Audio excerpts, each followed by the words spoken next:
he's racing, and I believe we were able to get him onto the phone. Oh, there he is. Andrew, good morning. How are you doing, our friend? Hi, Michael. I'm doing very well. Excellent. I've got to know something. What's the story here? Because I do believe um, you were challenged by Dee to follow the honor code, get stuff done. How was that? Did you ride? Have you done it? I just don't know. I need to be caught up here. So I did the 5K yesterday morning, just after breakfast, and then I did the Ruby ride in the afternoon. And I did a 30-second watt bomb just for Dee. Super unpleasant, um, You but uh, but I kept I, my promise. you did keep your promise. I was almost instantly sent video of your 30-second effort, and I have to applaud. Andrew I did Messick hear. here. Here we go. We've got a little video DDG of challenged the me to a 30-second effort here. 30-second Let's take a listen. Here we I'm go. at, an hour and 56 You were counted down. of the Indian You Wells said you were into it 70.3 and pretty course, tired when you 43.1 miles took in. it on, but you did it Feeling anyway. gassed. You got a countdown And there. I I'm don't gonna know if go that all was out for from your 30 wife, seconds. but she counted you Let's down see into what a kind of watts 30-second I max can effort, produce. and I was very, very So impressed. go when you're ready. Go.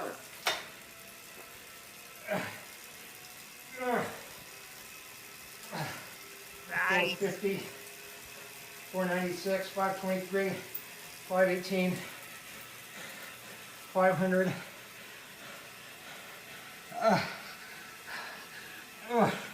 Stop. Stop. That Stop. didn't sound that bad, Andrew. I don't know. You said it was painful. It doesn't sound that bad. Oh, I have to say my wife enjoyed that a little more than she probably should have. Oh, so good, so good. Andrew, earlier this week, Ironman announced the safe return to racing event guidelines. Can you tell us a little bit about what's involved with that and how Ironman is adapting and preparing to move forward? Well, we're really looking forward to a time when we're able to start racing again outdoors. And I think we love VR, but there's nothing like swimming, biking, and running outside and competing, in real proximity to your fellow athletes. And so we've spent a lot of time in the last few months preparing ourselves and really anticipating what are going to be the additional constraints that are going to be put in place for race organizers to to allow both communities and athletes to feel comfortable that they can race without any kind of undue risk. And so, we have five broad principles and around, hygiene and training and screening and density minimization and touch point minimization and athlete self-reliance. And we think collectively they should give both communities and athletes a lot of confidence that that racing can take place when communities are ready for it in a way that's going to be safe and consistent with whatever that community's public health parameter is. And and so we're really encouraging, we're redesigning events, and pretty much every event that we're going to organize will be different in some fundamental ways, but we're also really looking to encourage athletes to take a little bit of control over how they race. And this is something that we hear from athletes all over the world, that athletes want to come back, they want to compete, they want to get the benefits of racing, but they're worried.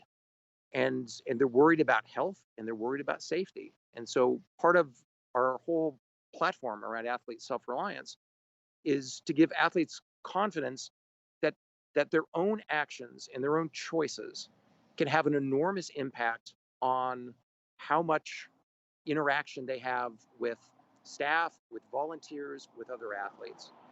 And that there's some really fundamental and straightforward strategies that athletes can take that are going to put them in a position where they control their own destiny to a much greater extent than perhaps they're accustomed to.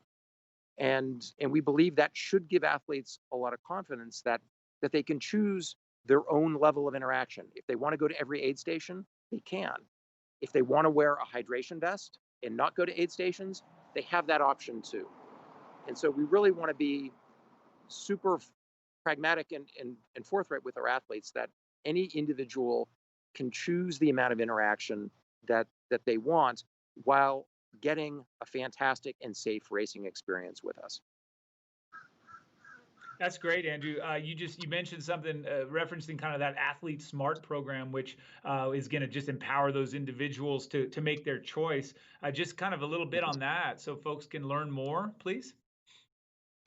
Well, I mean, Athlete Smart is really about athletes learning what their options are and being able to put in place really straightforward strategies that are going to give them the amount of interaction that they want and an amount of interaction that gives them comfort and confidence and makes them feel safe.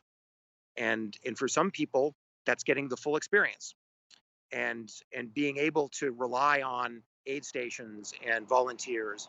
For others, they may not want that, and they may choose to conclude they're not quite ready for that level of interaction.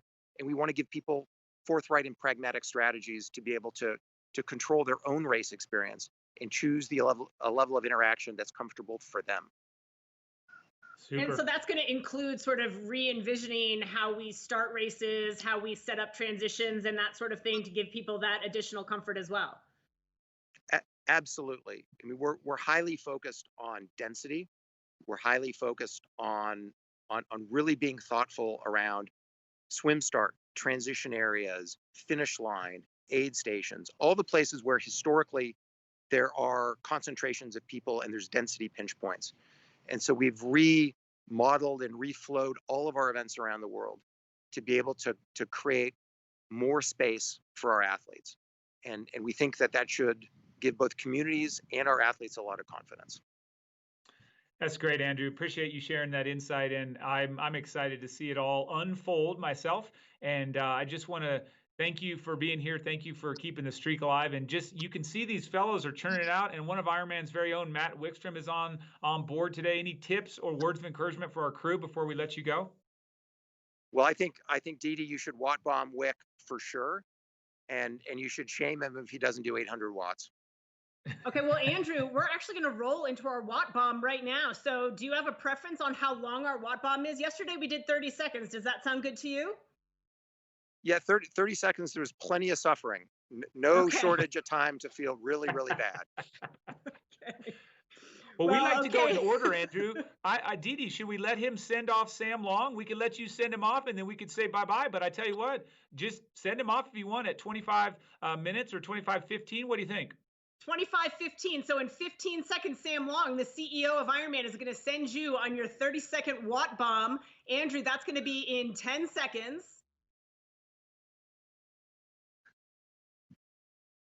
All right, Andrew, you want to send him off? All right, Sam, have a go. Let's do this, Sam. Put the watts out. Come on, my friend. 10.9 watts per kilogram. He's pushing it. Oh, my word, 11.5. He's right in the territory of Andrew Messick now. 10.2, 10.4. Keep it going, Sam. Keep it going. I have to see more. More. Oh, my word. Didi, you writing these numbers down, so please? Strong. Yep, we're getting those numbers. Good job, Sam. Come on, finish it out. This is absolute pure fire here. When does he end? Andrew's covering my clock. Is it time to go? Andrew's Stop it. covering my Please clock stop the too. misery. Okay, Sam. Don't blame I think me. he's there. I'm going to say, well done. Andrew, is he done? Yeah, he's done. He's done. Good job, Sam. That's a great effort from Sam Long. Nice Well, job, Andrew, Sam. Thank you so much for being here. We're going to roll through the rest of these four, and we will hope that you keep watching because Wick won't get away easy today. So thanks for your time, and you enjoy the rest of your day. Thanks, guys.